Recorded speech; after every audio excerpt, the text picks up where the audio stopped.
Jorge Hernández Tinajero, bienvenido a Cátedra 360. ¿Qué tal? Gracias. Creo que hay un momento interesante en el país sobre las cosas que pueden pasar con respecto a las drogas. Y tú, como socio fundador de la asociación que estudia cannabis, politólogo, un experto en el tema de las drogas, ¿lo ves como un momento en que pueden pasar cosas interesantes? Bueno, sí, yo creo que el discurso político y el del poder con respecto a las drogas sí ha ido transformándose en los últimos años. Me parece que ese poder ¿Te ha sorprendido eso? Por ejemplo, que la próxima ministra de Gobernación, Olga Sánchez Cordero, diga, sí, está bien, regulemos la marihuana y analicemos la amapola. Yo creo que sí, yo creo que la evidencia de que el sistema de control actual tiene no solo muchos fallos y no cumple con sus objetivos, sino que además tiene consecuencias negativas muy grandes, ¿no? Y el país las ha sufrido durante mucho tiempo. Me parece que es lógico que se haga y en realidad me sorprendía más que no existiera, digamos, una ¿apertura? Corriente de opinión política que hablara con honestidad del tema, ¿no? Sí he seguido... Y más ante la evidencia internacional, ¿no? Digo, poco a poco se va abriendo Estados Unidos cada vez más, Canadá, Uruguay. Sí, es que, francamente, ese sistema de control que ha existido desde hace 60 años, que está basado exclusivamente en la prohibición y en el uso del derecho penal como un sistema de control, pues tiene no solo numerosas limitaciones, ¿no?, sino consecuencias muy negativas y no ha cumplido con ninguno de sus objetivos. Entonces, a mí me parece que cualquier análisis desprejuiciado, sea superficial o profundo, llega a la misma conclusión, y es que algo hay que modificar, ¿no? Ahora, ¿qué es lo que hay que modificar? ¿Cómo hay que modificarlo? Eso es lo que ahora está debate, ¿no? No he visto tampoco en el gobierno definiciones sobre cómo hacerlo, sino más bien han expresado la voluntad de querer ir hacia allá. Me gustó mucho un tuit que tienes fijado en tu perfil. Por cierto, tu cuenta es @elcalamar. @el calamar. El calamar, que dice, el tráfico de drogas es un tema de seguridad, la adicción de salud y el consumo de derechos. Y te refieres, obviamente, pues, a las drogas, ¿no? Sí, claro. ¿Qué te parece si analizamos desde esos tres puntos de vista? Tráfico de drogas es un tema de seguridad. Estamos esperando que pues, se haya una definición en el tema de seguridad, de cómo se va a tratar las drogas. ¿De qué manera les gustaría a ustedes desde el movimiento a favor de la regulación de las drogas que se tratara? Bueno, yo creo que se tiene que tratar desde una perspectiva de derechos humanos, en primer lugar, ¿no? Que es algo que tal vez platiquemos, tiene relación con lo que está decidiendo en estos momentos la Suprema Corte de Justicia de la Nación, que básicamente está diciendo que los adultos tenemos derecho a decidir sobre nosotros mismos mientras no afectemos a terceros. El libre desarrollo de la personalidad. El libre desarrollo de la personalidad y la autonomía personal. Me parece que la prohibición que ha tenido las drogas durante 60 años, y ya eso es reconocido por la propia ONU, ha tenido consecuencias muy negativas y entre ellos empoderar a mafias criminales que han traficado con estos productos, que son productos de consumo histórico en la humanidad. Y con ese poder han ido extendiéndose a otros negocios, de tal suerte que la mera regulación de las drogas no basta ahora para terminar con estas mafias. Sin embargo, sí lo vemos como un paso imprescindible, una condición necesaria, si bien no suficiente porque el mundo y el tema de las drogas va más allá que su mero tráfico, ¿no? Alejandro Encinas acaba de decir, tenemos el consenso de que la política prohibicionista fracasa. El prohibicionismo como concepto así vago explica ciertas cosas, pero no explica otras. Pero es cierto, es decir, la prohibición en teoría pone un límite absoluto que todo el mundo se salta, ¿no? Entonces, la idea más bien es repensar un sistema de control para tener a las drogas realmente bajo control, de modo tal que además se respete la libertad y los derechos de las personas que deciden usarlas.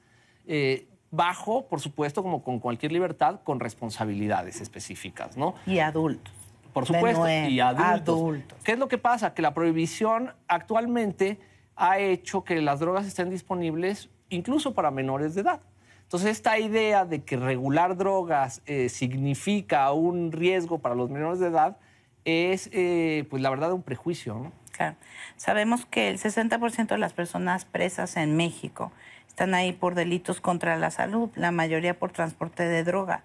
Y de esos, 58% son por transporte de marihuana y hay un ángulo importante de género. ¿Tú estarías a favor de una amnistía para este Bueno, a mí grupo me parece que poblacional? delitos que no tengan que ver con violencia, con sangre, es decir, delitos sobre todo de mercado en ese sentido, porque además recordemos que las transacciones de drogas entre el consumidor y el que vende es una transacción consensuada. Es decir, es un delito en el que se confunde y se mezcla quién es el delincuente y quién es la víctima. En ese sentido, yo sí creo que hay, sobre todo en el caso de las mujeres, muchas mujeres que se han visto obligadas por necesidad a participar en algún momento de la cadena de la economía de las drogas. Cuando estos delitos no tienen un carácter violento, me parece que sí es posible analizar una suerte de amnistía o de excarcelación, porque definitivamente es injusto que estén ahí solamente por eso, ¿no? Lázaro Cárdenas en 1940 dio un paso muy importante del cual se tuvo que retractar por presiones de Estados Unidos, que fue, pues bueno, autorizar a los médicos a recetar narcóticos, la venta y compra de pequeñas cantidades de drogas, y bueno, tratar el tema de las adicciones como adicciones y de la venta como otra cosa. ¿Crees que podríamos llegar a un momento así en México? Yo creo que es deseable. Me parece que el sentido común en este caso pues es atemporal, es decir, lo que ya se sabía en ese momento se sigue sabiendo ahora, pero definitivamente fue construido un edificio de prohibición que generó enormes intereses, que sirvió o que ha servido como control geopolítico de unas naciones sobre otras y que ha sido sumamente difícil desmontar. El Sistema Internacional de Control de Drogas, que está basado en 3 tratados, el primero de ellos el de 1961, la Convención Única, básicamente es de los poquísimos instrumentos internacionales que carecen de mecanismos de reforma interna. Entonces, de modo tal que parecen escritos en piedra. Y lo que se teme es que al quitar un naipe de ese castillo se derrumbe todo el edificio, ¿no?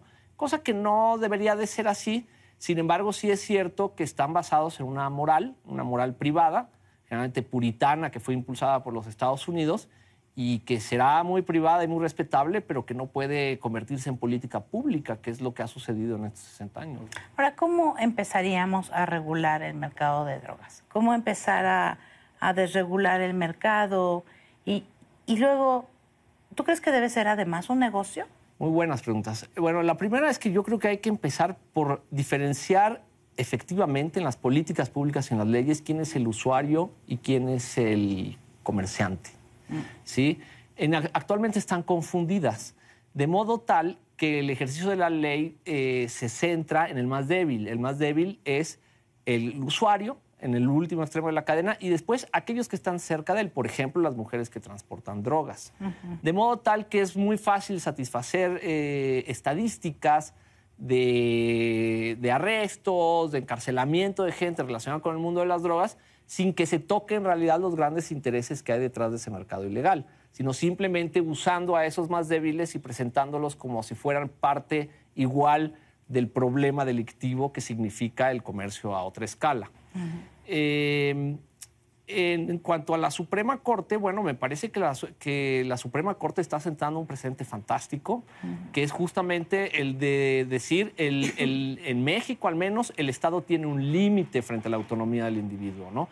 En el momento en que empecemos a respetar eso y logremos separar en las políticas públicas el mundo del consumo, al cual hay que tratar con básicamente 3 políticas públicas, que es el primero la prevención, es decir, antes de que sobre todo los menores de edad empiecen a usar sustancias, y no necesariamente ilegales, también tiene que ser alcohol, también puede ser azúcar, puede ser tabaco, pueden ser muchas cosas. Luego, generalmente se dice que hay prevención y tratamiento. Y el tratamiento es aquellos que de algún modo u otro presentan un consumo problemático para sí mismos o para los demás. ¿Intermedio? Claro. Prevención, luego. Porque además menos del 10% de los usuarios de drogas, como el alcohol, son dependientes o son problemáticos en su consumo.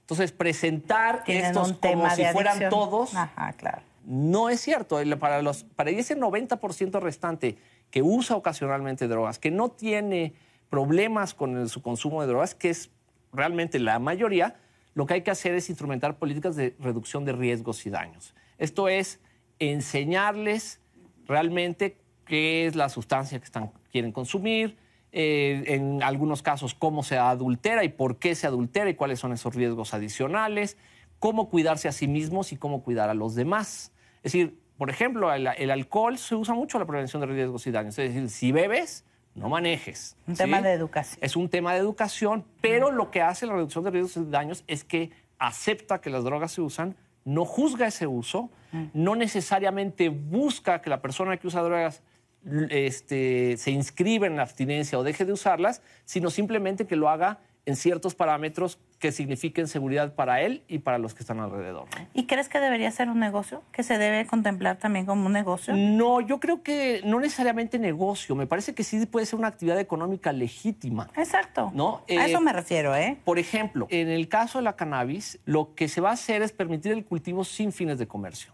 ¿Sí? Ese cultivo puede ser un cultivo asociado. Es decir, que varios nos asociamos para cultivar nosotros nuestras plantas y distribuirlas solo entre nosotros. Podemos delegar ese cultivo en un equipo profesional de cultivo, sí, al que se le paga, yo sé, al que pero se ponen impuestos. En un futuro, o sea, yo veo que Canadá tiene una industria, que Uruguay tiene pues regulado toda la cadena. Es que Uruguay no tiene el lucro. Sea, por eso hay diferentes modelos. Sí, aunque claramente hay modelos muy distintos. En Estados Unidos y Canadá está claramente orientado hacia los empresarios y el lucro.